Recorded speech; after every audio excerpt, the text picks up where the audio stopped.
Continuing from Sherwood Forest, will stay on the Dark Age theme.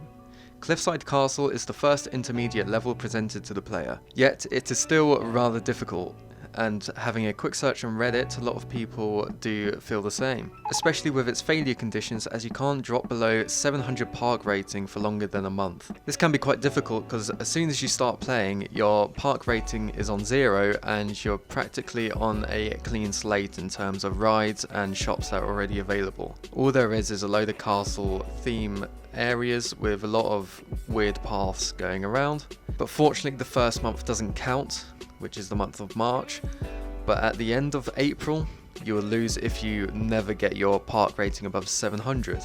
That's where most people fail right from the beginning. You only get £10,000 and you don't have too many rides. You only have one thrill ride, a few gentle rides, but you do have a lot of coasters and a water ride. But with all that being said, I'll reciprocate how I was able to beat this level within the start of the second year.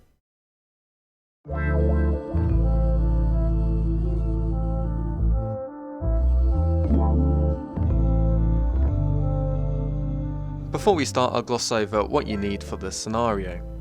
To win, you need 1,500 guests in your park. The failure condition is you can't drop below 700 park rating, as I said. There's no time constraints, no rides, no shops and no staff that are already placed. 10,000 in the bank to use with a further available loan of 15,000. It's a pay-through park entry rather than a pay-per-ride. As the scenario begins, all your focus should be on the park rating to 700. Ignore the amount of guests for now and ignore your finances. Do whatever is possible to increasing your park rating. The following things is what you should focus on the most. Firstly, what you want to do is cut off any complicated pathing. First of all, you don't want your guests to get lost and away from all your rides and things like that. And as well, you want to delete those areas in the future, so just cut them off from any guests entering and just leave them for now, as in the future, as I said, you want to delete all of them, get some money, but as your focus is on time and getting your park rating up, it's not essential getting rid of those paths within the first couple of months. Just cut off the one tile that enables access to them. Secondly, what you want to do is make your park entrance free. This will just increase your park rating with the guest happiness, and as well start getting your guests flowing through, which is quite good. Also, I hired some entertainers. Of course, entertainers automatically just gives you a boost in park rating, so I got down around 10 from the beginning, which may be overkill, but you know, it was worthwhile as I completed the scenario with all those entertainers, and you do want to keep them throughout the game just in case your park rating starts dropping. Build lots of rides, all gentle rides, all thrill rides available.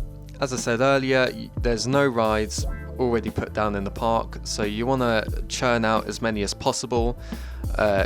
Pick every single one of each.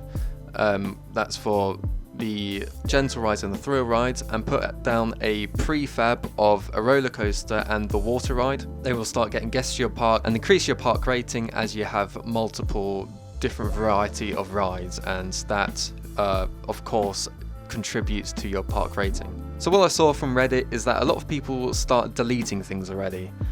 Just build off to the side which is most clear for you to build on. That's you do have quite a bit of an area, and you don't need to start deleting all the walls around the park, and you don't need to start deleting the village. Save that for later, because you're simply just wasting your time doing that. So just build off to areas which you can. Of course you can delete some things, but you know, you don't need to go around deleting all of it, because of, you know, it does take like a month in-game to do so, which is a complete waste of time. Hire a crucial staff member, of course. You want your handyman, aka your janitors, and as well your mechanics. Also build your shops, similar to rides. Your different variety in shops adds to the park rating. Make sure their needs are getting fulfilled in terms of food, in terms of drink, in terms of, you know, toilet. And finally, put your research on thrill rides on max funding. So if you happen to fail at the end of April, it's fine, don't worry. You can restart a couple of months back from the beginning and then do it again. But if you have reach that 700 park rating, make sure you save it, so just in case you happen to fail in the future, you could go go back to a park which has a good park rating and continue from there.